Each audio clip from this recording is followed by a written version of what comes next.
hi winners, this is PK Khushal after a long time, the chemistry teacher and also the motivational coach. तो बहुत दिन बाद हम आए हैं आज। अब से वीडियोस मोटिवेशन में रेगुलर मिलते रहेंगे। तो एक सवाल आज मेरा कोई स्टूडेंट ने किया है जिसका जवाब मैं देने के लिए यहाँ पर आया हूँ। और ये हालांकि उसका नहीं बल्कि हर स्टूडेंट का ये जवाब मतलब सवाल होता है जिसका जवाब देना पड़ता है। तो उसका ये पूछना था कि सर सब कुछ सही सलामत क्या, योजना सही से बनाई, प्लान सही थे, पर ऐसा क्या हो गया कि मैं फेलियर हो गया, मैं डिसीजन ना ले सका, या डिसीजन लिया भी तो वो गलत चला गया। सर आखिर क्या बात है? Everything was fine but still I am facing some failure, ऐसी क्या बात है? तो ये बात खाली स्टूडेंट्स के लिए नहीं बल्कि जीवन में हर किसी के साथ होता है। हम योजना तो बढ़िया से बनाते हैं पर योजना बनाने के बाद भी हमें फेलियर्स चखना पड़ता है। योजना बढ़िया है, ब्लूप्रिंट्स अच्छे होते हैं, प्लान अच्छे होते हैं, फिर भी हम फेलियर को चख लेते हैं। तो भाई मैं मेन बात जो बोलूँगा दैट इज़ टेकिंग डिसीजन, यानी कि किसी भी तरह से निर्णय लेना, यह बहुत ही इम्पोर्टेंट बात होती है।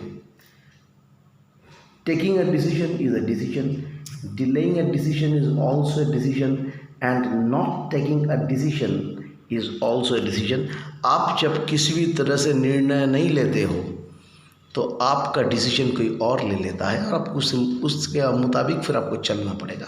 आई am very sorry to say, कई लोगों के साथ ऐसा होता है, हम डिसीजन नहीं ले पाते और हमारा डिसीजन कोई और व्यक्ति ले बैठते या फिर कोई और संस्था ले बैठती है और हमें उसके मुताबिक ही चलना पड़ता है। तो ऐसा नहीं होता, डिसीजन खुद को ही लेना पड़ता है, चाहे वो डिसीजन अच्छा हो या बुरा। तो डिसीजन हमको खुद को लेना चाहिए।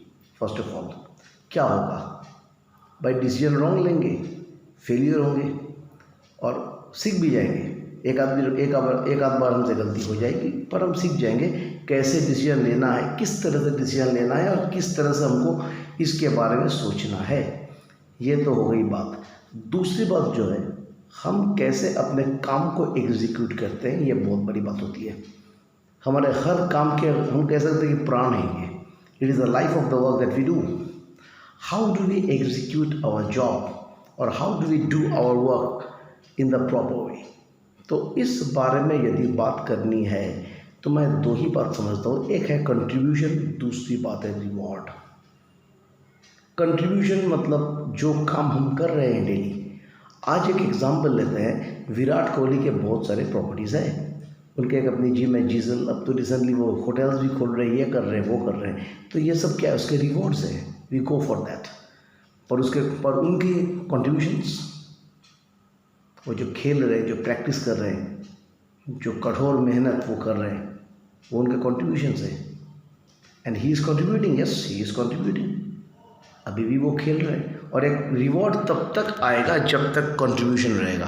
कंट्रीब्यूशन ख़त्म तो रिवॉर्ड भी ख़त्म। इसीलिए हमको अब कंट्रीब्यूट तो करना ही पड़ेगा अपना काम, पसंद करें चाहे ना करें वो अलग बात, doesn't matter whether you like और dislike, you need to contribute.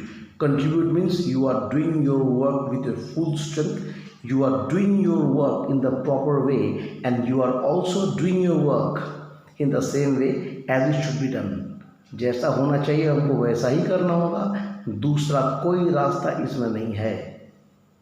तो यह है कंट्रीब्यूशन। हम अपना काम पे ध्यान देंगे, काम पे कंट्रीब्यूट करेंगे, रिवॉर्ड्स आते रहते हैं। दो और एग्जांपल लेते हैं, एक सचिन तेंदुलकर, दूसरा कौन है, विनोद कम्बली। हाँ, तो सचिन की अगर बात करें हम तो he was the first youngest cricketer of the Indian team and he got his debut in 89। Kambli got his debut in 91। पर काम्बली की भी यदि बात करें फ्रॉम 91 to 93 और 94 भी हम मान सकते हैं, he was better than Sachin.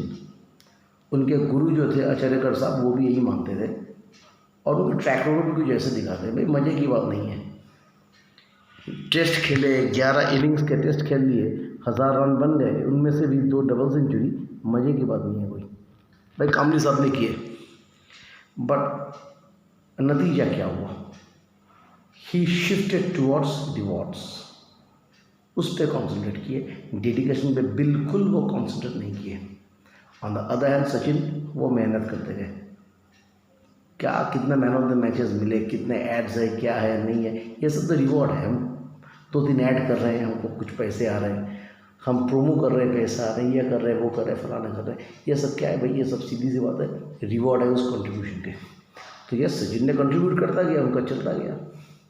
तो सीधी सी बात है भाई, आपका ये अगर सब कुछ सही है, ब्लूप्रिंट से लेकर सारे प्रोसेस अगर आपका सही है, फिर भी आप फेल कर रहे हो, तो मैं 2 ही बात मानता हूँ। पहली बात यह है कि आपका डिसीजन लेना, यानी कि निर्णय जो आप लेते हैं काम पे, आपका निर्णायक जो स्टेज है उसमें कुछ गलतियाँ आपसे हो रही होगी जो कि आप किसी भी तरह से अवॉइड नहीं कर सकते, पॉइंट नंबर 1। और पॉइंट नंबर 2 जो है, मतलब सेकेंड बात जो होती है वो यह है कि आपके कंट्रीब्यूशन में कहीं ना कहीं कमी है, कहीं ना कहीं कुछ प्रॉब्लम्स हैं जिसको सॉल्व करना चाहिए। और मैं ये समझता हूँ, अगर आप खुद नहीं कर पा रहे हैं तो कोई मेंटर आपके होंगे आसपास के, कोई एक्सपर्ट होंगे, उनका सहारा लेना पड़ेगा। हो सकता है कि तो फिर से देखना पड़ेगा भाई क्या प्रॉब्लम हो रहा है काम पे। तो ये दोनों अगर हम करेंगे तो मेरे ख्याल से सब कुछ अगर सही है तो लास्ट मोमेंट में सक्सेस तो आपको आना ही है। हालांकि ये कहना बहुत आसान है, मैंने तो बहुत आसानी से कह दिया, पर रियल लाइफ में ये करना उतना ही मतलब टफ काम होता है। तो जो भी हो, आशा रखता हूँ कि मेरी ये बात आपको अच्छी लगी हो, आपको मतलब पसंद आए हो, आप ट्राई किए होंगे। तो यदि मेरी बातें आपको अच्छी लगी तो मेरे वीडियो को लाइक करना, सब्सक्राइब और शेयर करना, और हम इसी तरह से वीडियोस लाते रहेंगे फिर से नवाइल में ऑनलाइन। बहुत बड़े दिन का गैप हो गया था 1 साल का, पर अब से हम रेगुलर बेसिस में आएंगे और कई इस तरह के टॉपिक डिस्कस करेंगे जो कि ज़रूरत है। So stay well, stay happy and be winner. Okay, thank you and have a nice day.